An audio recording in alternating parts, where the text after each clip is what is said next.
So, I mean, the way this conversation is structured is through 4 questions, which is going to be facilitated by responses from both of them, and we can alternate. So the first question that we'll start with is, why scaling? Why is scaling even relevant? Why are we talking about scaling? Hello?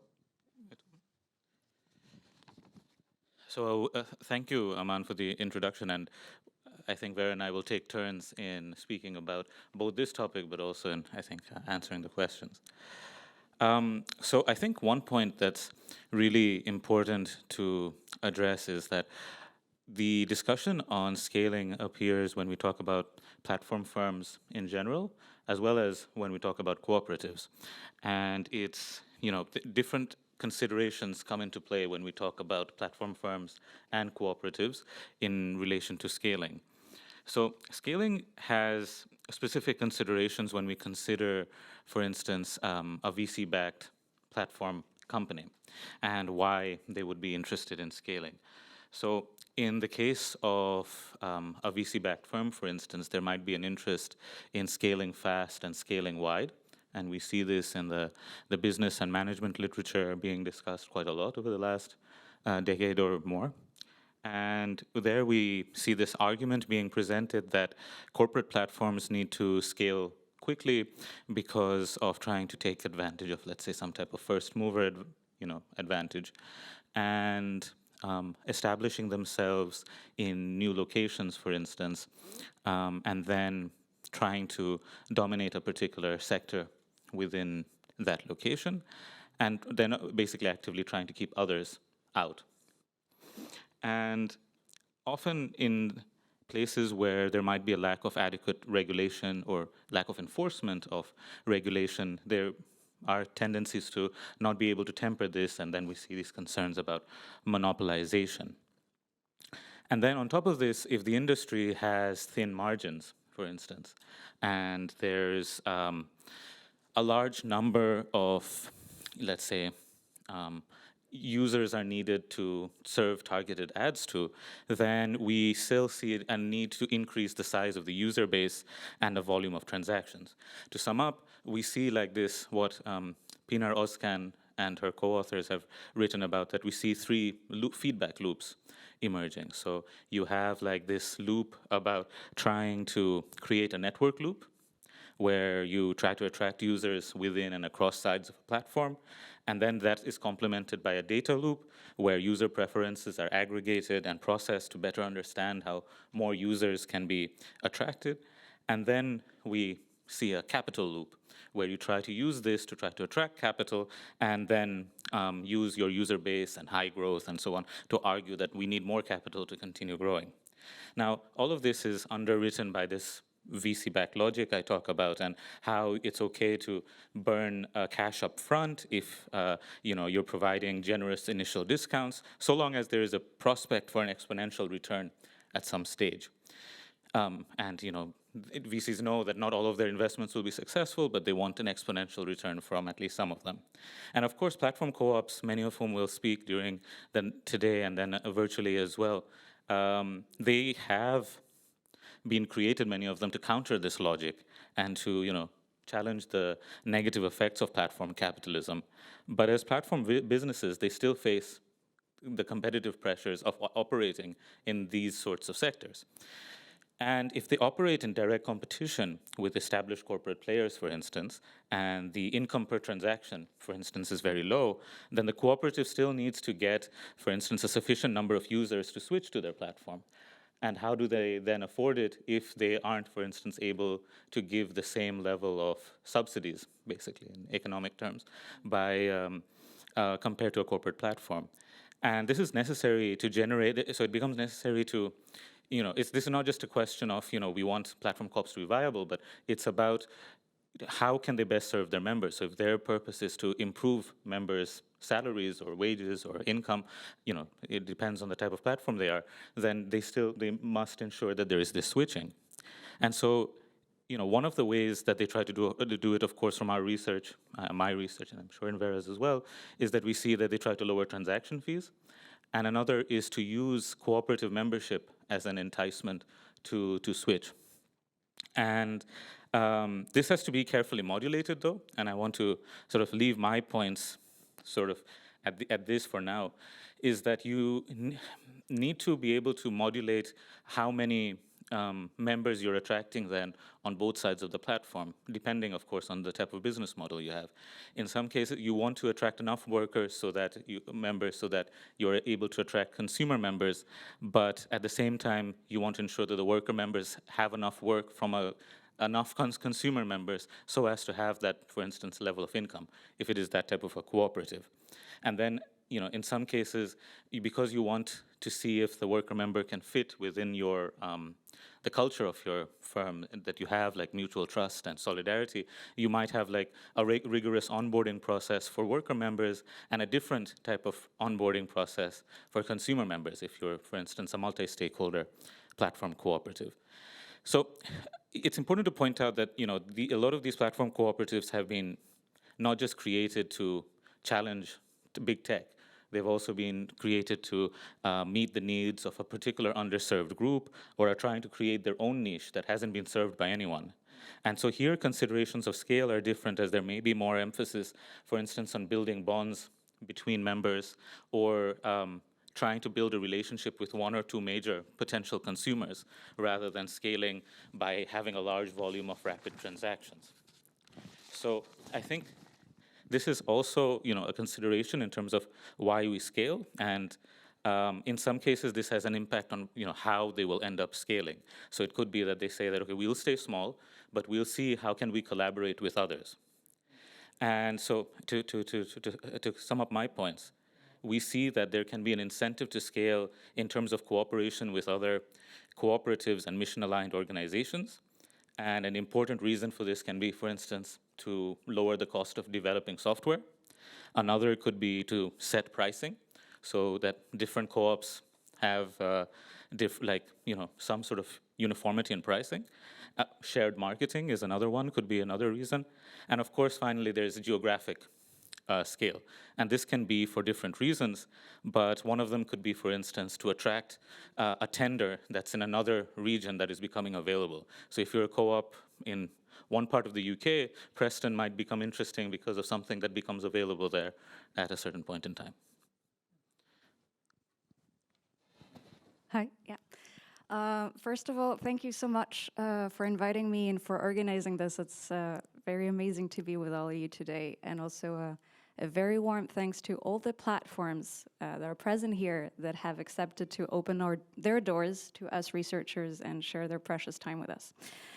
So the question of why, and thanks so much, Morshed, for laying out the ground, especially from the perspective of platforms, and I want to complement that a bit with why scale it from a cooperative perspective. And here I want to quickly refer to the work of Jason Spicer, who will actually be speaking next week. And he's done a very interesting work in his doctoral dissertation of the inability or impossibility for cooperatives to scale in the United States. And some of the first question he asked in his dissertation is actually this: why? And the reaction he usually gets from cooperatives.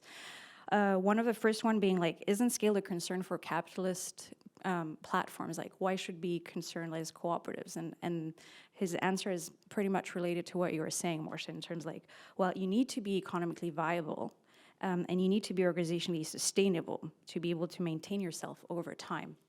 So that's the first thing. And an interesting answer also he gives is about, another question he gets is usually about, do cooperatives really need to achieve economic scale to be widespread, and can't a large number of small cooperatives collectively account for a significant share of economic activity?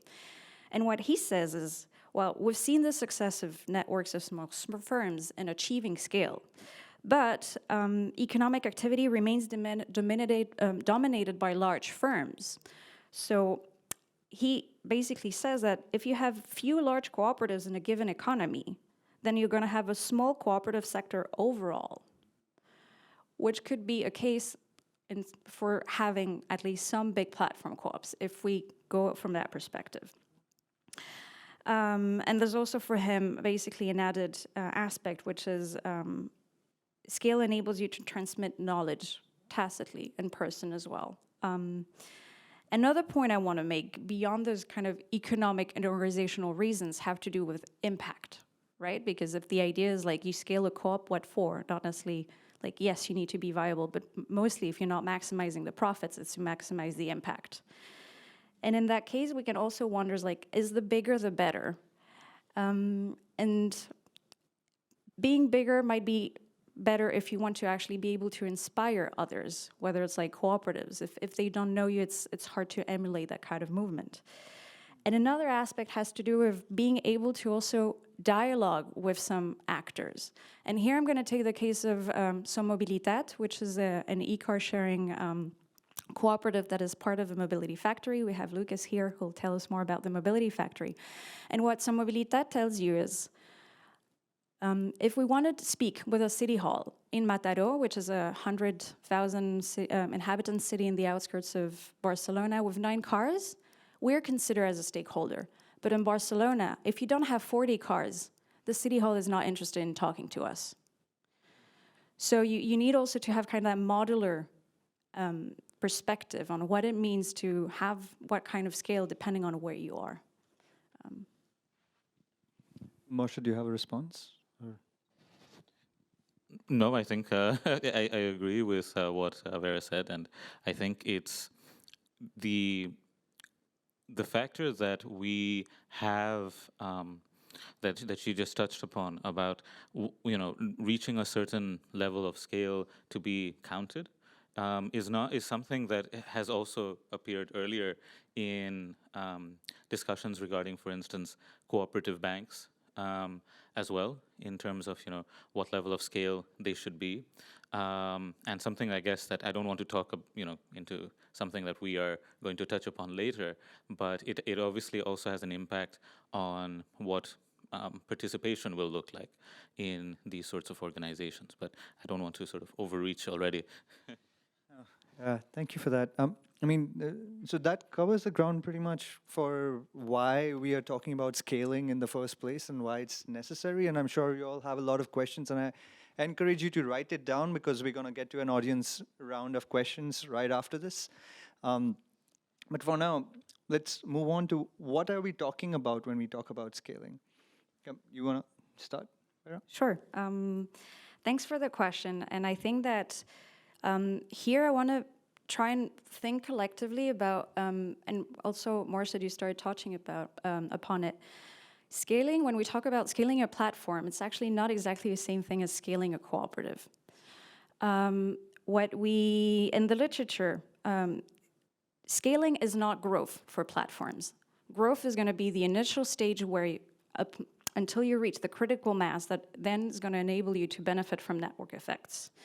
So it's considered the scaling as the ability to gain revenue or users at a faster rate than the resources deployed to obtain it. So for example, for Airbnb, it shows that you need to get to 300 homes per city, right, to get to that point.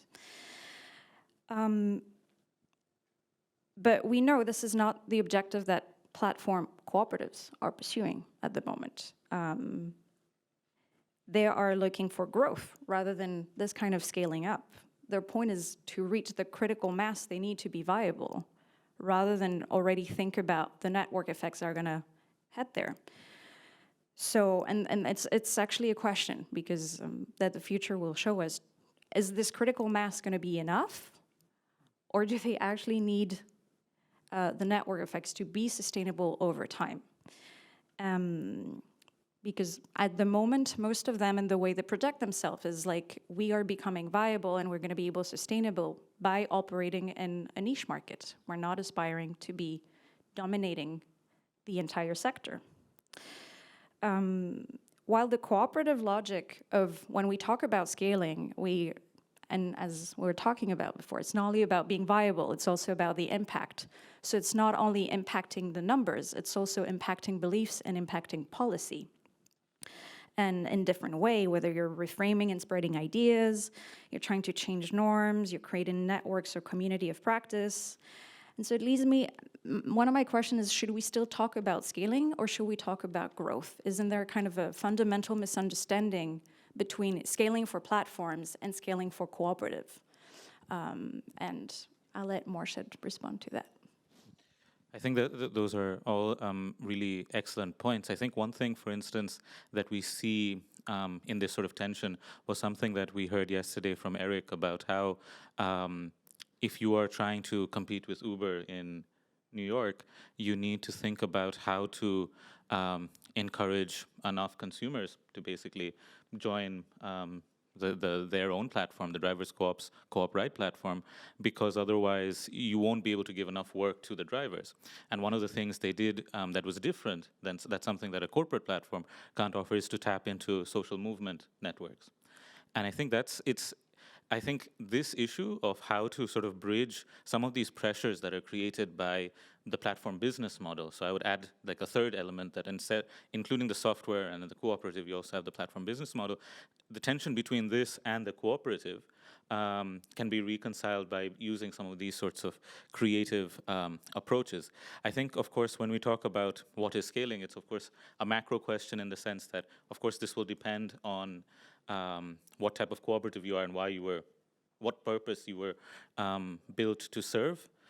You could be one, and in the interviews that I've done, for instance, with Charlton bike deliveries, you could find that these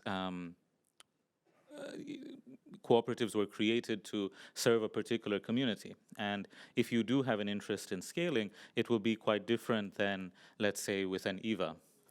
Which I wrote about previously, in the sense that there you do have an aspiration from quite early on that if we can build a viable business model, we'll think about how can that be replicated elsewhere. And so, of course, there you're trying to align this particular business model, make it into a template, and then use cooperatives as part of that template, where you, for instance, set a condition that if we are creating a cooperative, this business model elsewhere, then forming a cooperative will be an essential part of it. And that's another way of sort of trying to bridge these different elements, let's say, of scaling together. Of course, as I mentioned, you have the cooperatives who have no interest really in going global, so to say, or to have global membership. That's not sort of why they were created, but they might still be interested in certain aspects of globalization. So they might be interested in just learning about how cooperatives in the same sector are operating elsewhere. They might be interested in certain, if they are something involved in production, that they might be interested in having an international market. But that doesn't always translate into saying we always want to have international membership or having management that comes from abroad as well. So I think, of course, when we say what is being scaled, that's also an important factor, that it's not there's no one descriptor to fit every type of cooperative. And that's really interesting because what you describe here sort of goes parallel and also complements the way you were trying to reframe scaling as growth. And do you have a response to what Morshed said?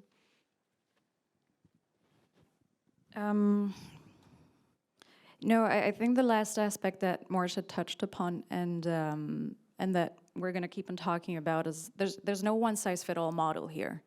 And it's very much dependent on the sector, on the territories, and is, I mean, we're going to talk about the how now, but yeah, it's a work in progress. No, absolutely. I mean, so let's just get into the concrete stuff here. So we can look at like how the platform cooperatives today are actually being scaled based on the way you have framed what scaling is and why scaling is something that we are talking about in the first place. So maybe you could lead with that, Morshed. Yeah, so to put like a particular example, if we look at, for instance, TMF that was mentioned by Vera, and I've had the fortune of also speaking to Lucas previously about this. Obviously, one really important element is both, how cooperatives cooperate amongst each other and, for instance, create a secondary cooperative like TMF. But another really important dimension about this and why these sorts of entities are created is to think about how can we scale a software beyond, let's say, car sharing in a part of Belgium to being used across Europe. And then that, of course, has important implications in terms of, what kind of language is available, what kind of maps are available, et cetera, et cetera. Again, depending on the type of platform cooperative we are talking about. That sometimes leads to quite ingenious, I'd say, fixes or ways of trying to deal with this, with the challenges of scaling by, for instance, thinking of, okay, maybe when we build a particular software, we try to use a certain type of license that would be able to encourage other co-ops to use it. And so then, but preventing the sort of co-option that sometimes happens with open source software by using something that would only allow, let's say, worker co-ops which meet certain conditions to use it. So that could be one of the ways in which, you try to scale the software. With the business model, I sort of like intimated it a little while ago when I talked about, for instance, franchising. One of the things could be about trying to work on creating master franchise agreements. And this is something that is a bit tricky because there's a lot of work, some of it that's quite confidential work that goes into developing quite complex agreements about, what a franchisee will need to do. One thing that I think we can talk about openly is that, and we see this from just the experience of franchising in general, is that there's always this dynamic between the franchisor and the franchisee, which is often perceived as being top-down. So a franchisor produces a type of template that this is what you need to do to be able to use our brand, to use our software, et cetera, et cetera. But if you don't comply with this, this is how we will punish you, more or less. Like not only like saying that you can't use it, but even more intermediate steps. But this can, and one of the things we might think is that, does this comply with what we want to do as cooperatives? But what we're seeing is that there are creative ways of trying to deal with this. So one way that I've seen that happens is that after a while, the franchise network can own the franchisor. So you you basically end up creating a bottom-up cooperative at a certain stage where you start with it being a bit top-down, where the franchisor is producing these templates, but ultimately certain levels of control are left with the franchisee. So you try to invert this relationship. That could be one of the ways. And of course, one of the things that, for instance, Eva is doing is with social franchising, where you try to not just focus on commercial deliverables, but also certain types of social deliverables as well. One of them, of course, being the formation of the co-op. One other thing that becomes really important there, of course, is about, and I think this will continue to be a concern and something we're still learning about, is about how to do brand management in a way as well with these co-ops. Because not in the sense of like, oh, you will tarnish our name, et cetera, and we want to punish you, but just in the sense that someone abuses the cooperative name because they find it that, this is getting a lot of attention, we want to take this franchise, and then we misuse it in some way. I think that's something to be cautious about. And then lastly, for my side, I think there's also, of course, the different types of federations that can be created. And we're already seeing, since I started doing this work, like, we saw the emergence of poly using this particular type of structure called the SCE, which TMF, of course, used as well. And that's a really interesting one, but that exists in Europe, that, to be honest, it doesn't only have to be used by secondary entities, but often secondary entities are well suited to it because of the particular requirements of setting it up. But of this sort of federated entity can encourage collaboration across co-ops in Europe. I have a couple of hypotheses, and I want to ask this as something that I'm hoping some people who are in the audience who've worked on this might also respond, because this is something I've been thinking about, and I don't think there is an answer so much as something to discuss. So one thing I've been thinking about is that with social franchise agreements, I think that they're often chosen to license operation processes and software to other cooperatives if a business's internal capacities to develop a market-ready software is high. So basically, you would choose, like, when would you choose social franchising over, for instance, a federative strategy.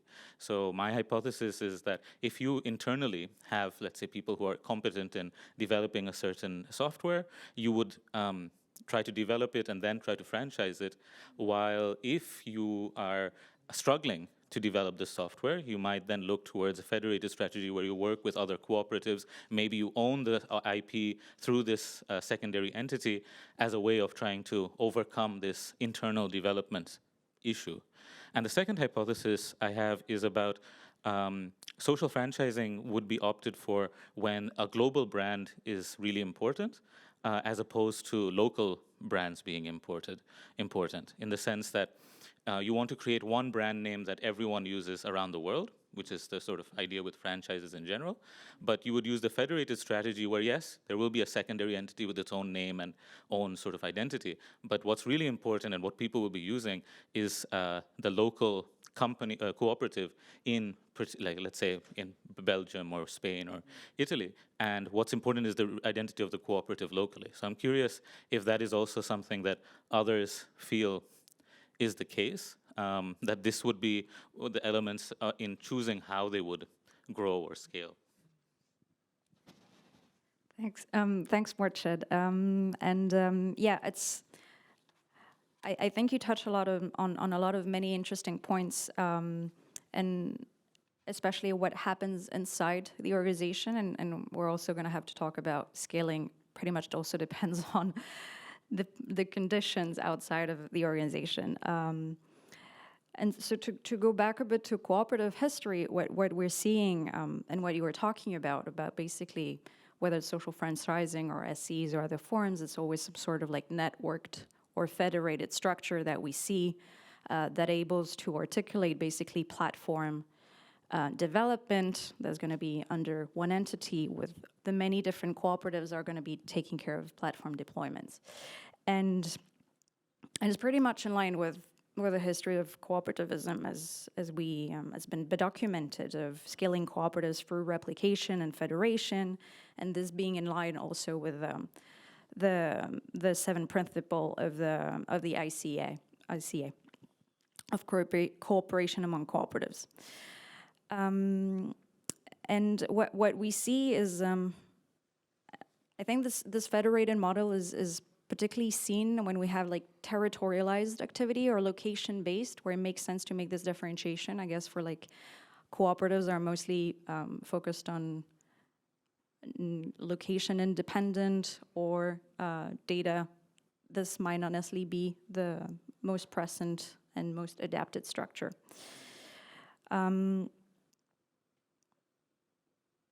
And what's important to also understand with this the structure is this growth by replicating or adding cooperatives means that sometimes growth is not necessarily extremely visible.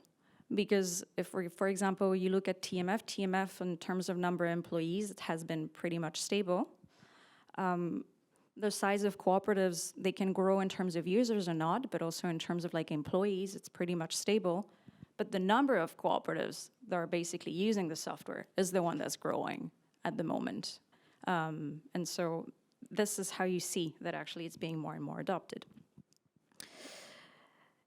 And I was basically mentioning, I mean, and as you were saying before changing subject, this division basically enables to benefit from the mutualization of cost and knowledge between all the different entities, while staying embedded in the local, regional, national context. And this allows to adapt to regulation, which is usually a problem you have with big platforms, to adapt to existing infrastructure, practices.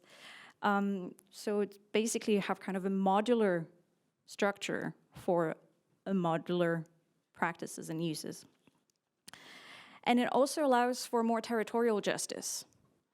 Because what you see is like, for example, going back to the case of Sommobilitat, which is part of TMF, there's an understanding that not all cities, not all territories can basically be scaled in the same way. It doesn't mean that they should not have the service. What I mean is, for example, Sommobilitat understand that a city like Barcelona, yes, you have the potential for always more users, more cars, and this is the only city, for example, in Catalonia where Ubico is. It doesn't mean that the rest of cities of Catalonia shouldn't have the service, because they also have conditions of possibility. But it's a totally different work that's done there. That's going to rely on activist volunteer efforts, which leads me to the fact that this is possible because it actually is dependent on being embedded in a specific institutional infrastructure, meaning that you're not only cooperating within this federation, you're cooperating with many other entities of a social market or of a platform co-ops at different levels. You need this work to actually gain more users locally. So all the work of like, we're gonna develop for every city, we're gonna have local groups that's basically gonna enable us to deploy the activity. And for this, we're gonna work with local, what Eric was saying basically, like you're gonna work with the social movements to help you get users. You're also gonna work with other platform co-ops or other local platforms to basically foster interoperability, whether, I don't know if Oriol is here, but like they're doing this at Barcelona level they created an API, Oriol from Mesac to be able to actually have the platform that they're using that's developed by Coop Cycle be able to work with the new project from the City Hall to have a cooperative supermarket, kind of a Barcelona's Amazon, as they're calling it, or be able to work with other platform co-ops, which is the work that Airbnb is doing to try and foster interoperability with other platforms. And you can have another added layer of technological intercooperation that goes beyond the platform, and it's also a work that some Mobilitat is doing in terms of like, to have the billing capacity to deal with more and more users, you have to have pretty good functioning software behind as well. And this can be hard for one co-op to do it on its own. So what some Mobilitat is doing is working with other cooperatives also being part of the ecological transition in Catalonia, which is some Conexio and some Energia, to develop basically the software that enables the activity and making sure that the billing can happen in a smoother way. So on top of this, and there's also two other elements that are essential for scaling on the how, which is the government policy, and I know we have a town hall this later on today about the conditions that hinders or basically facilitate this, and the key role of training as well, and the last but not least element, which is funding. And that can be enabled more or less also depending on the structure of a co-op you have, like if the members are going to be able to fund it, if it's going to be public administration, or if it's going to be the cooperative market that's going to also come and fund. But yeah. That is super interesting. I mean, I want to open it up to the audience, but we have one last section. I just want to go over if you could keep your comments brief regarding that, because what you're talking about, what are some obstacles that platform cooperatives will encounter in scaling in a similar way? So I'll start with one that Vera just touched upon. It's about the cost per user in a way of adding more users to a particular software. It's not only in terms of, for instance, billing. It can also happen with the particular type of governance software you use. So if you use certain types of third-party software, it could be that if it's affordable, if you have just 5 members or 10 members. But as soon as you start talking about, oh, what if I have 500 members, 1,000 members, and so on, that can become quickly prohibitive. And you would think that, well, maybe that's not something that is a realistic concern for certain cooperatives because they will not reach 1,000 members anytime soon. But there are others who, as we see with the drivers cooperative, for instance, it can really rapidly scale in some cases as well, depending on membership conditions. And so then questions like, what is the cost of software per user can become relevant and then lead to, well, do we have to use another type of software or one which isn't based so much on cost per user, or do we have to develop these solutions ourselves? Of course, then another one, again, tying to a bit of what Vera said, is that if you are, let's say, location independent rather than location dependent, you then have the concern that, well, we potentially have members from all over the world. At some stage, maybe you do have members from all over the world, but then you have certain legal requirements about, for instance, holding general meetings at a time of the year, and that in some countries, it's still, at least pre-pandemic now, those are starting to change a bit because of the pandemic. You have to have those meetings in person. And then you have concerns about, well, how do I meet quorum in that particular location if there are so many members who are abroad. So then doing things like live broadcasting really become important. I think the main issue, and sort of like the name of the panel for today, is about the democratic challenges, right? So aside from these sort of procedural type of issues, you also have concerns about, for instance, getting one side, let's say, of the platform, or like one particular member group, if we talk about it in terms of cooperatives, is those who are like consumers or consumer-like members to participate. A lot of us, there are some cooperatives who see this as a real challenge, because whether that's for quorum requirements, whether it's because they ideologically believe that we need to engage all of our members for this to work well and to maximize the reason why we exist by having all the groups involved. Others face this challenge by saying that, well, our main purpose is to, for instance, improve certain conditions to serve a certain purpose, and so maybe we will not focus upon this so much right now. We will learn by doing, and then they experiment and use different ways of trying to deal with this. But one very interesting thing, and I think this will lead to something that Vera will talk about a bit as well, is that you end up having this separation of interest, and this is from some research I'm doing with Simon Peck about the governance of platform cooperatives, is that you end up have a separation of interest between different types of users, those who are the founders and those who, sometimes they overlap, those who build the software, in the sense that you have those who build the software very well-meaningly ending up having a sort of indirect influence on what happens, because other user members might feel less comfortable commenting about, let's say, issues about the software that are not obvious or are not things that they directly experience. So they feel that they're more like experts and they should defer to their authority. Or they might say that, well, there are people who are engaging with this issue day to day, and so they should be the ones responsible for dealing with this. Then there's a question about how do you change this attitude and get them to say, no, this is your software, you own it, you need to be the ones who should have a say in how this, this is what should be improved or changed. So I think that leave it at that. Thanks, Morshed. I think this is a very important point, because, and going back to Trevor's talk yesterday, is about, platforms scale in a more democratic way, but there's still power. And it's very important to understand also that not everyone has an equal say in terms of the final world, or who's going to be in and who's going to be out. And there's still normative processes at stake that pretty much also still depends, usually also because we're still early days, right, of where the founders are. And an interesting example, for example, if we refer to the work of Denise Gasparian, who's a current ICD fellow, is the expansion of Coop Cycle.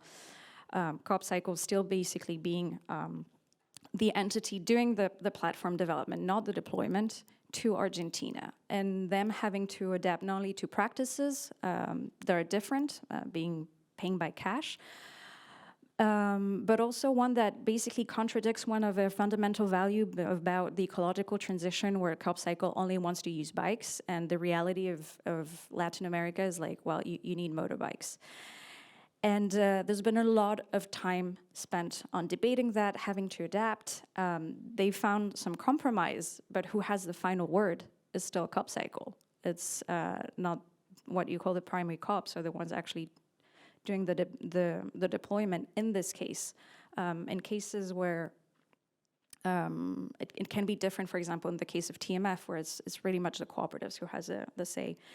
So yeah, and the bigger you get, the more diverse you get in terms also of profile of user. And this is also a challenge in terms of starting to have to automate processes that were formerly manual and based on trust. And you also have to spend a lot of times deciding, okay, what are the rules? What do we penalize? What do we want to actually encourage in terms of behavior? And it's who might have a final say. It's still more like the founders rather than the members.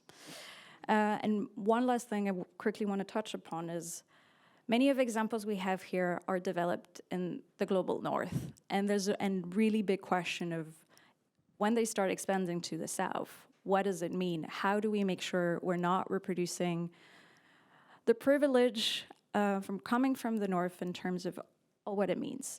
So yeah. Thank you so much. I just want to open it up to the audience. We have people here who will come to you. If you raise your hand, I'll point to you. And so, I mean, it goes like this. You raise your hand, I will point to you, and someone will come to you with a mic, and you can ask a question. And I'll gather all the questions, and then we'll have responses from both of them. There.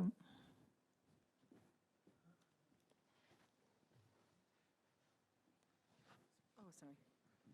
Should I take it? No, it's okay. Yeah, it's okay. Good morning, everyone. My name is Diana Dovgan. I'm from COPA, the International Organization of Worker Cooperatives. I really enjoyed this talk, so thanks a lot for the two panelists. What I really found amazing is about all this discussion about scaling up, is that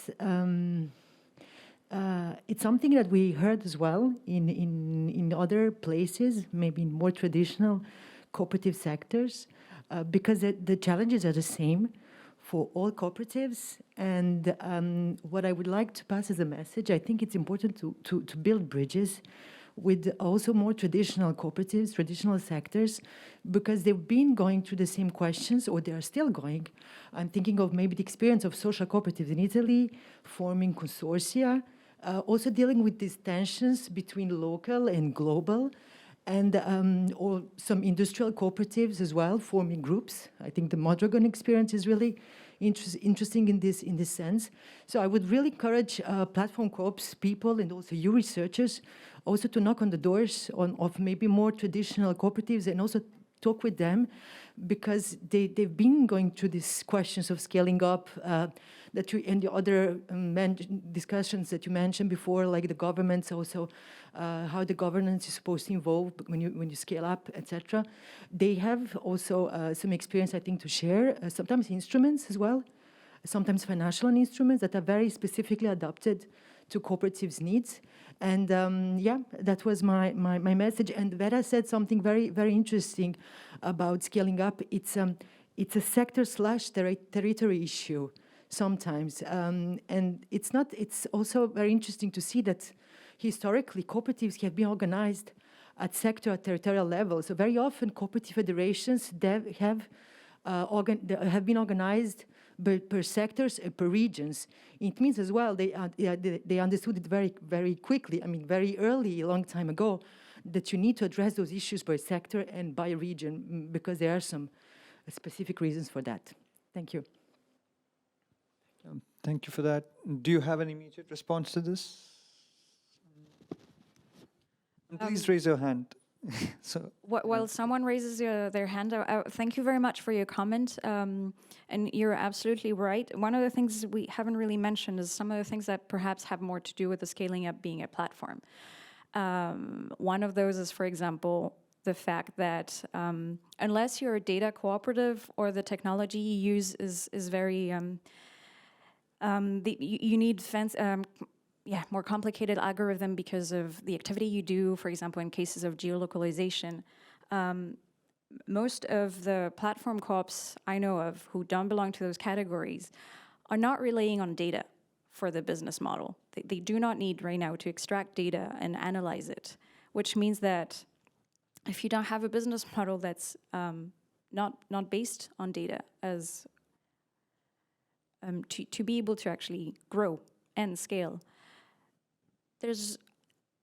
it's quite complicated and time-consuming to start just using it to understand your own activity and have like basic, what would we call like key performance indicators, right? KPIs.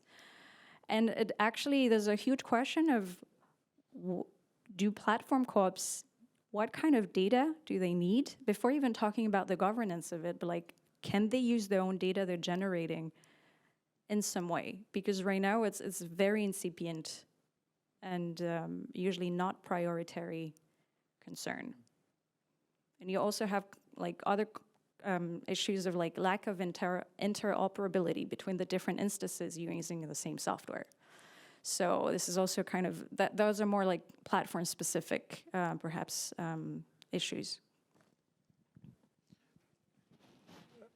I saw 3 hands, but Morshed, do you have an immediate response? And I would ask you to keep it brief. Yeah, I'll just keep it very short. Like, I just think that there's definitely a lot to learn from the experience of worker and social and community cooperatives, as was just mentioned.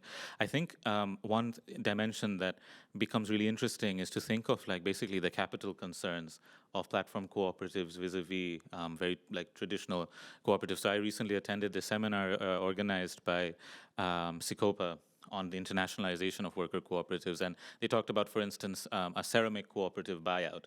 So where the workers bought out a business that built ceramics, and there was a very expensive furnace that they had to buy. And that's really interesting to compare with if there was a buyout in a platform business. Because there, on the one hand, it is almost paradox. On the one hand, you can say, is the software really that valuable compared to how much they're priced? Because of the fact that another dimension of this economy is that there is a great deal of overvaluation. And so you are presented with this sum that, you know, is like astronomical, and it's very difficult to imagine how this would happen. But at the same time, is it really the case that, you know, that the real value is that much of this particular type of intangible asset? So I think that's also quite an interesting discussion to be had between buying tangible and intangible assets and learning from co-op experiences. Yeah, thank you for that, Morshed.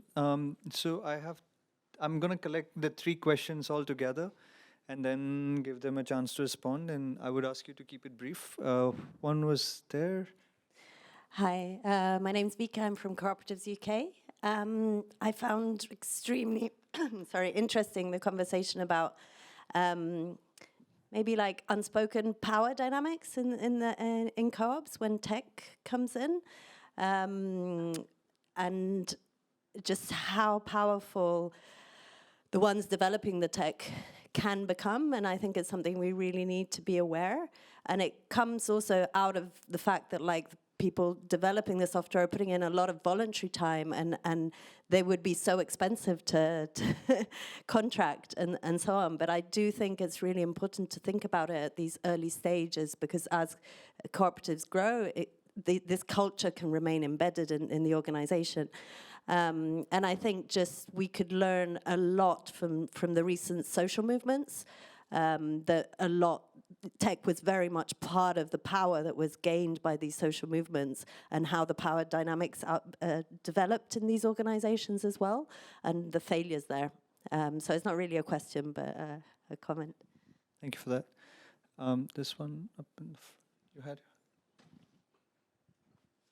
Hi, I'm Sven Bertilsson from Companion Sweden. I'm working with financing cooperatives nowadays. But before I was one of the directors of the European Social Franchise Network, and I just wanted to give some comment on Morshed's thoughts about scaling and franchising and federations. I don't see there's a big difference between the federation model and the franchise model. There are several franchises which are federations. But if you really, the experience that we had among social enterprises in using the social franchise model was that it was as successful as in traditional businesses to grow, but it takes in the same way like other scaling. If you really want to be a franchise, it's about transferring knowledge. And then and to have a viable business as a franchisor, and to do that and to become a viable business, you must have pretty much money to use the franchise model to scale, actually, to be successful and viable before you have a lot of franchisees around the world. Thank you. Yeah, thank you. One last question there, because we are running out of time. They had their hand raised for a while.